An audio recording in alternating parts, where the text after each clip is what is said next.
Donc on va lire un verset du Srimad Bhagavatam, 7e chapitre, 17e verset et 18e.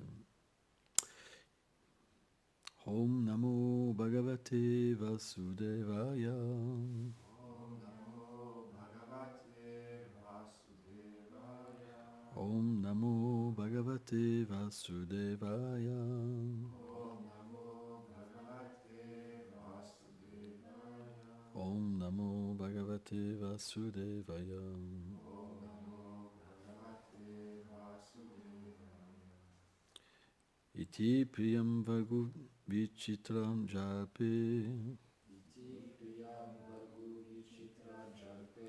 Sasam tvayin tvachuta mitra sutaha.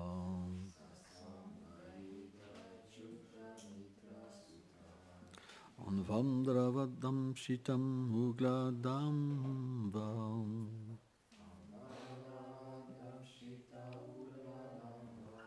Kapin dvajum guru putram latena.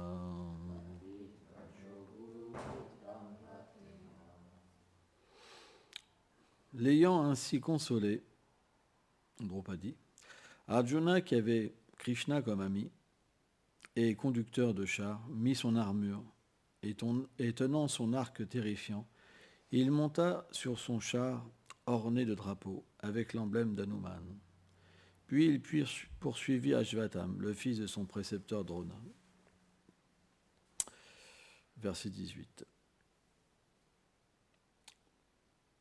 Quand Ashvatam, l'assassin des jeunes enfants, vit de loin qu'Arjuna le poursuivait, tremblant de peur, il monta vite sur son char et s'enfuit, désirant sauver sa vie, tout comme Brahma le fit par peur de Rudra.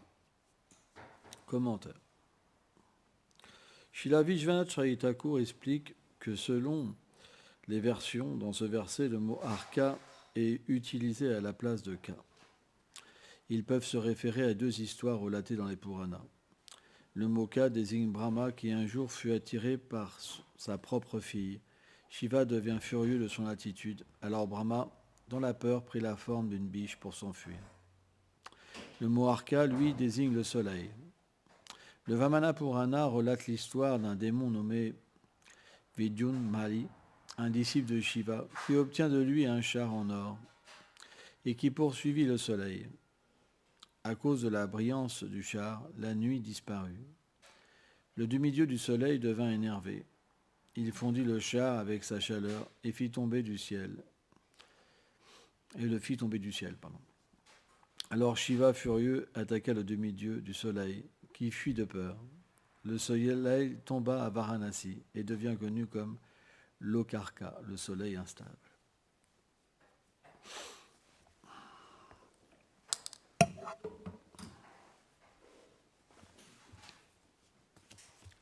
Omaganati milandasya genam jalam shalakaya shakshuru meditam jenata ismei shigulave nama namaum vishnu padaya krishna pestaya bhutale shrimate bhaktivedanta swaminiti namine namaste sarasvati devi golavani prachaline nilveshesha sunyavadi prachatyadeshatari.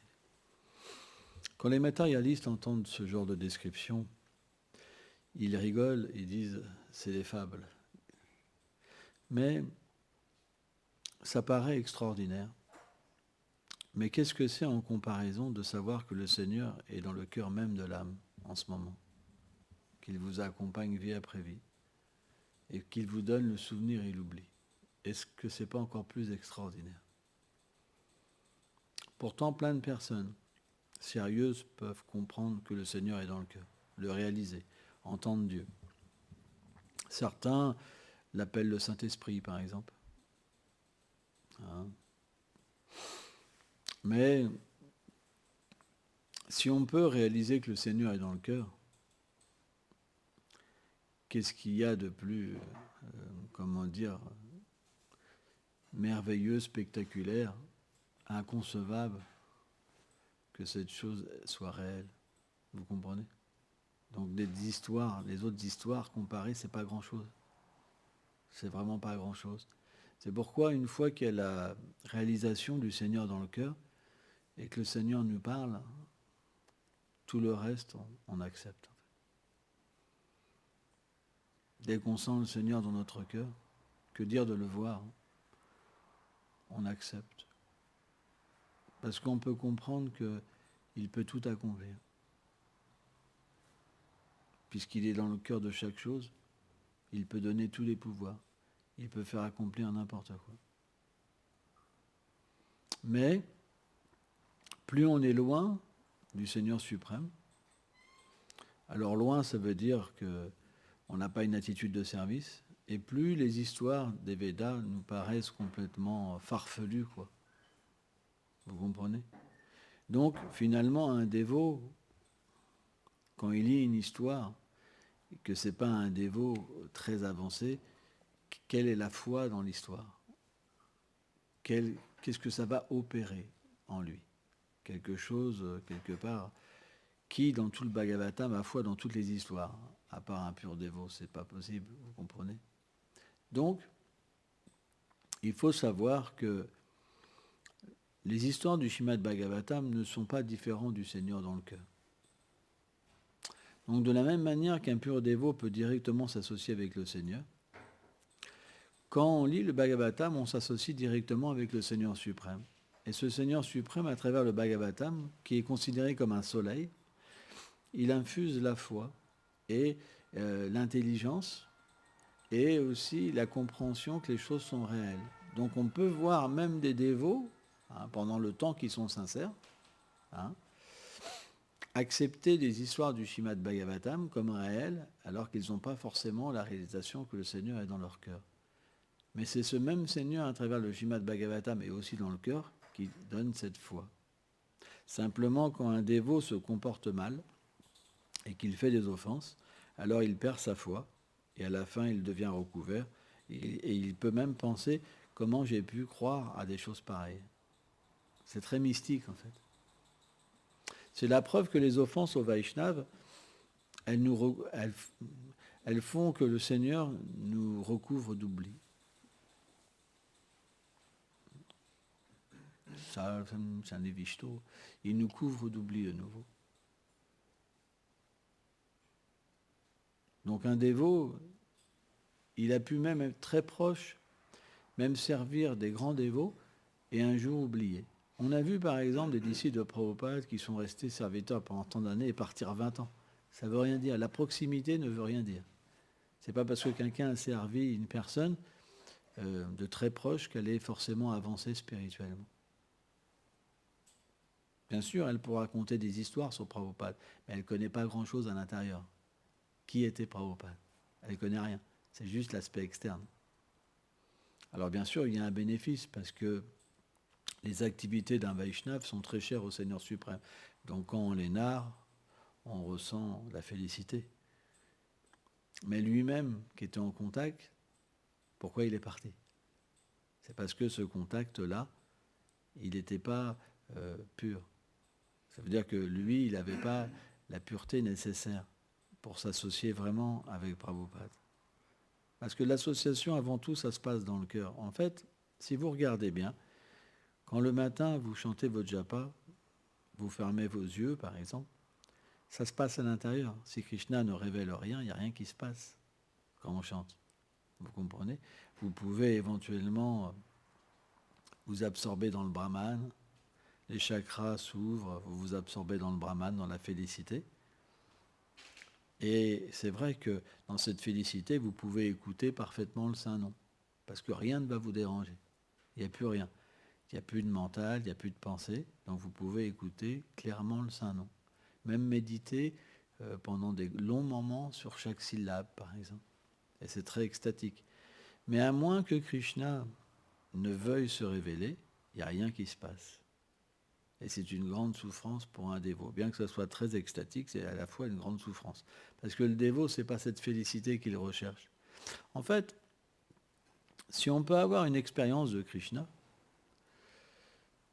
tout ce que Krishna va nous proposer, des pouvoirs mystiques, toutes sortes de révélations, d'extase, de plus ou moins forte, extraordinaire, ce que vous voulez, le dévot, ça lui fait aucun effet. Il n'y a rien. C'est juste, il s'ennuie dans ces choses-là, en fait. La seule chose qui l'intéresse, c'est d'être avec lui. Et dès que Krishna se montre un peu, la joie se manifeste. Pourquoi la joie? Parce que, en fait, la swarup inhérente de l'être, donc l'identité véritable de l'être, le corps spirituel, ne se manifeste que dans la présence de Krishna. Donc dès que Krishna apparaît au dévot, sa nature éternelle apparaît. Et là, il devient joyeux. Parce que c'est un mouvement qui se passe, c'est un sentiment d'amour.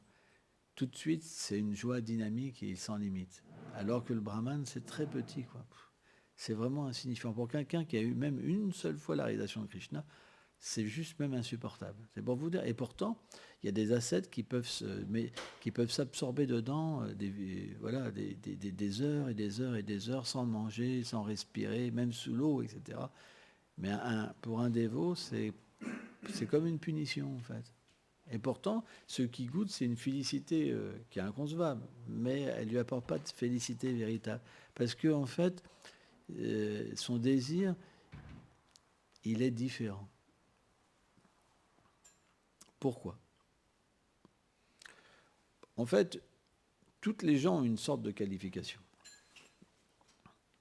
Et selon le Srimad Bhagavatam, 10e chant, il y a un verset qui explique que selon la connaissance et les austérités qu'un jiva, une âme, a fait dans sa vie passée, le Seigneur se révèle de telle manière.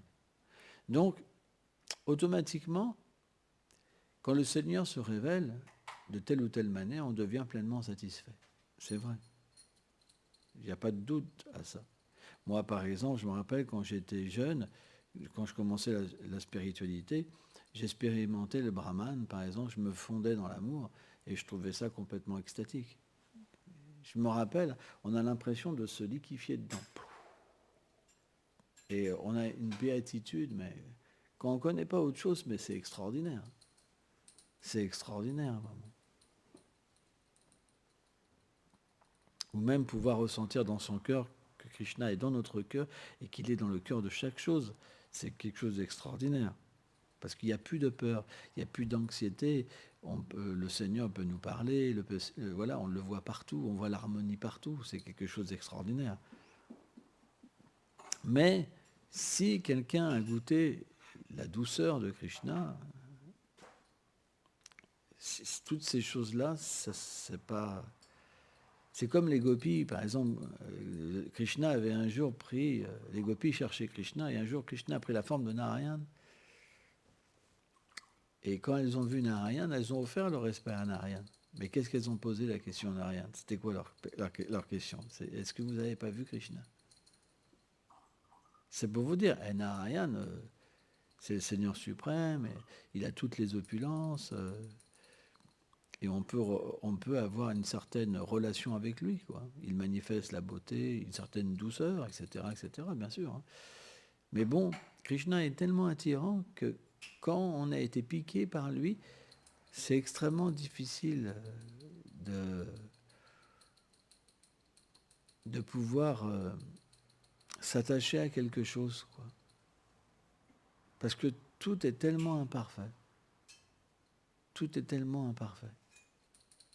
Bien sûr, on a besoin d'amour. Bien sûr, l'âme, elle a cette tendance à s'attacher. Elle ne peut pas faire autre chose que aimer. Mais dès qu'un dévot commence à aimer quelque chose de différent de Krishna, ça la ramène à Krishna, encore plus puissamment. Parce que c'est que du malheur dans ce monde. Dukkha. C'est que du malheur. Dès qu'on s'attache, on souffre. Dès que vous connaîtrez l'attachement, vous connaîtrez la souffrance. Plus vous êtes attaché, plus vous souffrez. Vous pourrez faire ce que vous voulez, ça marche comme ça. Et j'ai eu cette réalisation, parfois je pense, ça m'arrive de penser des fois, on a un cerveau, il faut bien l'utiliser, et je me disais, le fonctionnement de ce monde, il est vraiment terrible. Quand on est attaché, qu'on expérimente la souffrance avec l'objet d'attachement, comme on n'a pas de moyen de pouvoir se détacher, parce que l'âme, elle est obligée de s'attacher, alors les êtres, qu'est-ce qu'ils font? Ils reportent cet attachement sur une autre personne, pour se détacher de l'ancien attachement. Vous comprenez? Et tant que ça apporte une félicité, ça va. Donc on passe à des personnages comme ça tout le temps, pour essayer de trouver la satisfaction. Vous comprenez le point? Et ça, c'est la cause du samsara, du cycle des morts et de renaissance.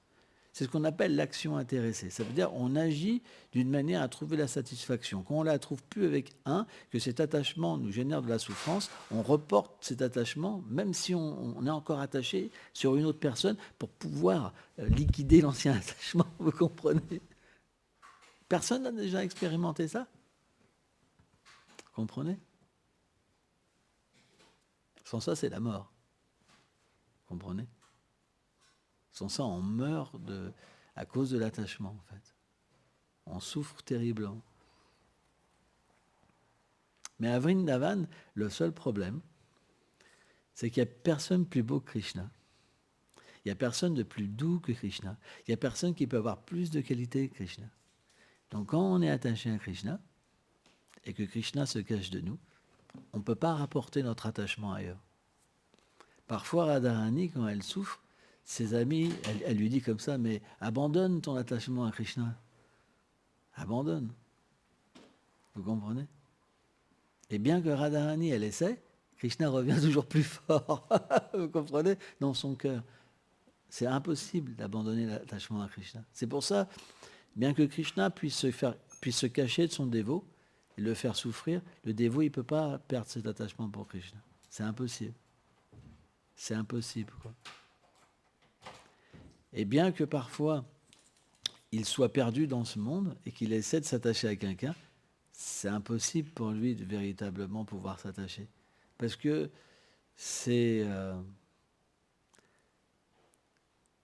l'objet n'est pas pur. L'objet n'est pas bon. Les gens dans ce monde, ils ne comprennent rien à l'amour. Ils ne peuvent pas aimer. Parce qu'ils ne se connaissent pas eux-mêmes.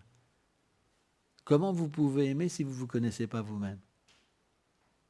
Arjuna, tu penses que tu peux aimer avec la façon que tu es? On peut aimer avec un corps spirituel. On peut aimer quand on se connaît véritablement. Mais sans ça, ce n'est pas possible. Où est les amours des vies passées? Où sont-ils, nos attachements? Où est le souvenir de nos vies passées? Vous en avez eu. Et pourtant, vous avez oublié. Et vous vous êtes rattaché à d'autres personnes. C'est vrai. Donc quelqu'un peut rester fidèle même toute une vie. Mais elle est obligée de changer d'attachement à un autre moment. C'est pour ça que tous les attachements qu'on a, ils sont illusoires. Ils sont complètement illusoires. Parce qu'on devra les abandonner. Mais pourquoi ils ont une valeur? Parce que l'âme, elle est obligée d'être attachée. C'est sa nature d'être attachée à Krishna. C'est pour ça que pour l'instant, ils ont une valeur pour nous. Par exemple, on pleure pour une personne parce qu'il y a de l'attachement. Mais celle qui est à côté, on ne pleure pas de son malheur. Vous comprenez? Donc, la seule cause de notre souffrance, c'est parce qu'on a un lien avec la personne. Si le lien n'était pas là, on ne souffrirait pas. Vous comprenez? Alors bien sûr, les Vaishnavas, comme ils ont un lien avec le Seigneur suprême, et que le Seigneur suprême a un lien avec tous les êtres, alors bien sûr, c'est pas que Krishna pleure sur l'illusion des êtres. Il n'est pas touché par l'illusion, il les accompagne. Mais il connaît leur vérité. Et certains acharyas disent que quand Krishna vient dans ce monde, il pleure pour ses serviteurs perdus. Donc il y a les deux aspects chez Dieu. Et bien chez un Vaishnava, il y a aussi les deux aspects. Bien qu'un Vaishnava puisse être détaché complètement, il peut aussi pleurer pour les êtres vivants. C'est sa nature. Pourquoi? parce que c'est extrêmement difficile à comprendre, mais on voit par exemple que des grands Vaishnavas comme Prabhupada, comme Bhaktisiddhanta Prabhupada, ils ont versé des larmes quand leurs disciples sont partis. Vraiment, des larmes, vraiment des larmes. Et pourquoi? Parce que c'est la nature d'un Vaishnava d'aimer. Donc quand il accepte quelqu'un, quelque part, comme son disciple, c'est très difficile pour un disciple de comprendre l'amour d'un Vaishnava. C'est extrêmement difficile, parce qu'on comprend l'amour par rapport au degré d'amour qu'on a dans notre propre cœur. Mais on ne peut pas comprendre un amour plus grand. Vous comprenez ça? De la même manière que si vous avez de la concupiscence dans votre cœur, vous verrez tous les êtres avec de la concupiscence.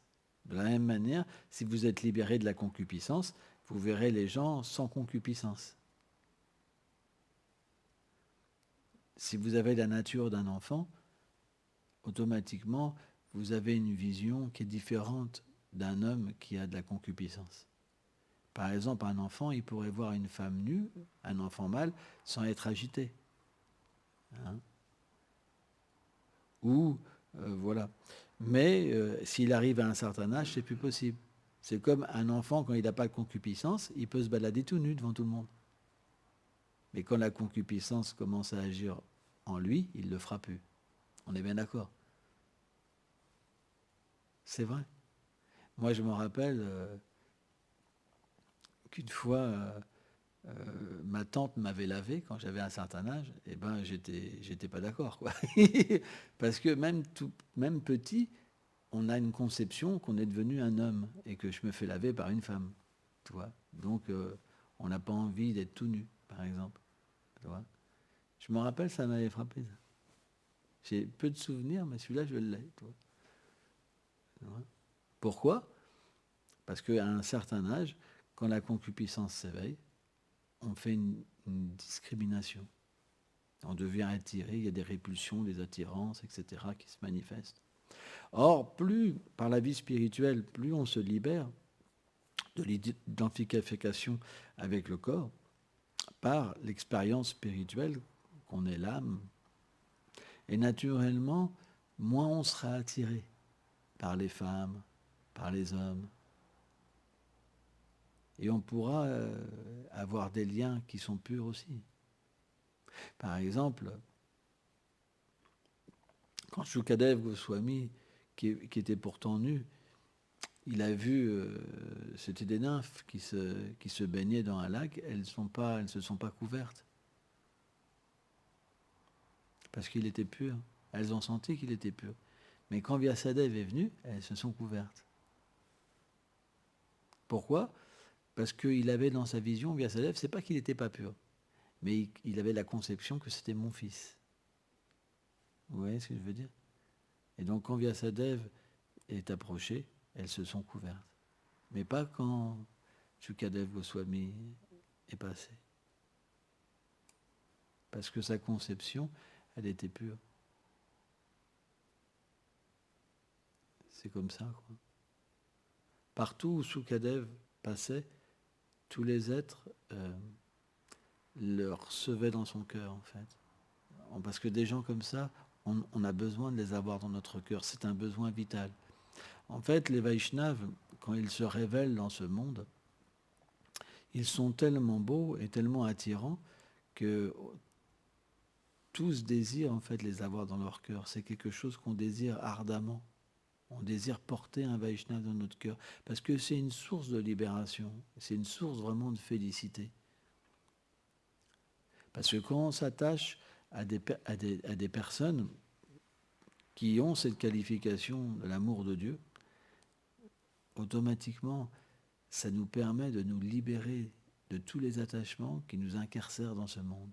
C'est pour ça que le Srimad Bhagavatam explique que l'attachement à un pur dévot ouvre la porte de la libération, alors que l'attachement à une âme conditionnée ouvre la porte des cycles des morts et de renaissance. C'est pourquoi l'attachement à un pur dévot, c'est tellement bon, c'est tellement satisfaisant, et c'est le but, et c'est une grande punition de ne pas avoir d'attachement pour les Vaishnavas. parce que ça veut dire qu'on devra revenir, ça veut dire qu'on devra s'attacher à des personnes qui ne sont pas qualifiées, et on devra renaître encore et encore. Mais cet attachement pour les Vaishnavas, c'est un cadeau spécial que Krishna donne. C'est pas que tout le monde peut l'avoir. C'est un cadeau particulier. C'est pour les êtres simples, pour ses propres dévots, en fait. Parce que dès que on reçoit l'association d'un Vaishnava dans notre cœur, qu'est-ce que fait un Vaishnava? Il chante dans notre cœur, il nettoie notre cœur, il nous donne ses restes, il nous donne tout, il nous donne ses joyaux dans son cœur, et on obtient Krishna Prem, on obtient Krishna. Donc Krishna, il le fait, c'est vrai, mais tellement de gens ont vu de grands Vaishnavas et qu'ils n'ont pas été spécialement des purs dévots, qui sont même tombés. C'est pas si simple. Il faut soi-même avoir une avidité, quoi. C'est vraiment. Donc c'est pas si simple. C'est après de nombreuses vies qu'on reçoit l'association de purs dévots. Mais l'association, ça veut dire dans son cœur. Pas comme un serviteur qui a servi pendant 8 ans, 10 ans un grand Vaishnav, puis après qui est tombé pendant 20 ans. C'est pas ça l'association. On parle d'une association dans le cœur. Ça veut dire qu'un dévot se révèle dans le cœur. Et quand un dévot se révèle dans le cœur, c'est bien plus puissant que quand on le voit à l'extérieur. Ça n'a rien à voir. Parce que beaucoup sont tombés qui ont vu le pur dévot à l'extérieur, mais ceux qui ont eu des darshan à l'intérieur et qui ont pu expérimenter l'association vraiment d'un Vaishnav, ils ne tombent plus. Pourquoi? Parce que ce qu'on reçoit à travers cette association, c'est un détachement complet du monde matériel et un attachement pour Krishna. Recevoir un pur dévot dans son cœur au Krishna, c'est la même chose en fait. Même plus élevé même, et avoir un Vaishnav dans son cœur. Parce que le Vaishnav, il est l'objet d'affection de Krishna. Krishna, est comme la justice. Si vous faites une erreur, Krishna va se cacher. Mais un Vaishnav, jamais il vous abandonnera. Même si Krishna, il veut faire, appliquer sa justice sur un dévot est toujours comme un avocat, quoi. Il va toujours défendre, en fait, une âme déchue et pleurer au pied du Seigneur pour que cette âme, elle puisse revenir à lui. C'est la nature d'un Vaishnav. Il ne supporte pas que les gens restent dans ce monde. Et c'est ça qui est difficile. C'est ça qui est une cause de chagrin, mais sans limite pour un Vaishnav. C'est que bien qu'ils désirent les libérer, eux, ils veulent rester dans ce monde vie après vie. C'est terrible comme truc. C'est pour ça qu'un Vaishnav, il souffre beaucoup, en fait, dans ce monde. Cette souffrance, elle est spirituelle. Hein? C'est la compassion, mais elle est réelle quand même. Elle est vraiment réelle. C'est que personne ne veut retourner à Krishna. Personne. Personne ne chante ses tours convenablement. Très peu de gens. Tous chantent les tours avec inattention. Pourtant, dès qu'ils prennent le jap, ils racontent n'importe quoi, ils sont très attentifs, ils rigolent, mais dès que c'est le chant, ils souffrent tous ces dévots-là. Ils chantent n'importe comment, dans un couloir, par exemple, avec inattention. Mais ce n'est pas un problème. Par contre, dans le couloir, quand ils rencontrent quelqu'un et qu'ils parlent, ils sont vraiment en bliss. Eh bien, ça prouve qu'ils reviendront dans leur prochaine vie. Ils n'ont pas de goût, ils ne sont pas sérieux. Ils pourraient s'appliquer à chanter bien, à écouter, mais ils font aucun effort. Ils dorment tout le temps. Et ils ne se posent jamais la question pourquoi ça se passe. Ils n'ont aucun discernement de savoir pourquoi j'ai pas de goût. Ils ne se posent pas de questions, ils ne réfléchissent pas. C'est normal. Ils se sont condamnés de toute façon. Ouais, les Vaishnavas, ils parlent de goût, mais on n'a pas de goût, et puis c'est juste une façon de parler, quoi. Ils se sont condamnés. Et à cause de ça, ils ne peuvent pas voir leurs erreurs, leurs mauvais comportements, et redresser la situation pour pouvoir avoir du goût. Vous comprenez cette logique? Et finalement, il suffit qu'il y ait un élément ou un test qu'ils ne peuvent pas passer, puis ils arrêtent. Et ça, c'est un gros pourcentage des dévots. C'est pas le plus petit, hein, c'est un gros pourcentage des dévots. Donc si vous êtes dans ce cas-là, c'est très dangereux, Prabhupada explique. On explique que c'est Kanishta Dikari, c'est extrêmement dangereux. Il ne faut pas rester là, parce que vous savez pas si demain vous serez encore là. Votre vie spirituelle, elle tient qu'à un petit fil. Elle peut s'arrêter à tout moment. C'est extrêmement dangereux. C'est pourquoi la discrimination, le fait de s'arrêter et de réfléchir sur notre condition, c'est très important. Si vous ne le faites pas, vous ne progresserez pas. Introspection. Il faut cette introspection. Et ça, ce n'est pas juste une fois par jour. Ça devrait être plusieurs fois. Quand vous faites quelque chose, vous vous énervez. Réfléchissez sur ça.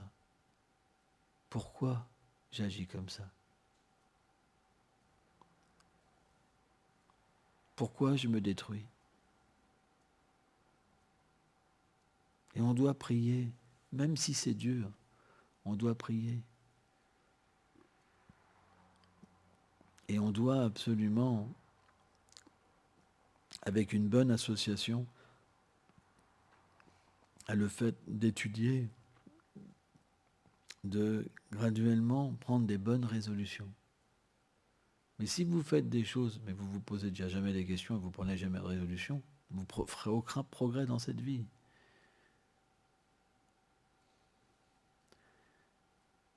On ne peut pas continuer à faire des choses qui nous détruisent. Pourquoi on est comme ça, mince? Pourquoi être notre propre ennemi? Pourquoi? Par exemple, un disciple pourrait dire à son maître spirituel, « Oh Gurudev, je veux être avec vous, je veux vous aimer. » Mais le gourou, il devrait dire, « Mais si tu veux vraiment être avec moi et m'aider, aie un bon comportement en premier. Ça sert à quoi de vouloir aller à Golok Vrindavan si tu n'arrives même pas à pardonner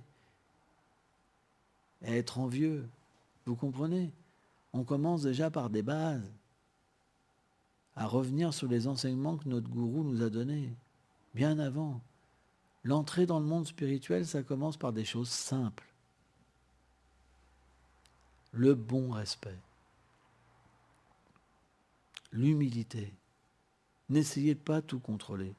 Il y a des dévots ici qui se mettent tout le temps en colère parce qu'ils veulent tout contrôler.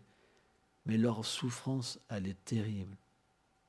Ils peuvent, pendant un moment, quand ils sont en colère, faire voir qu'ils sont forts, mais après en secret.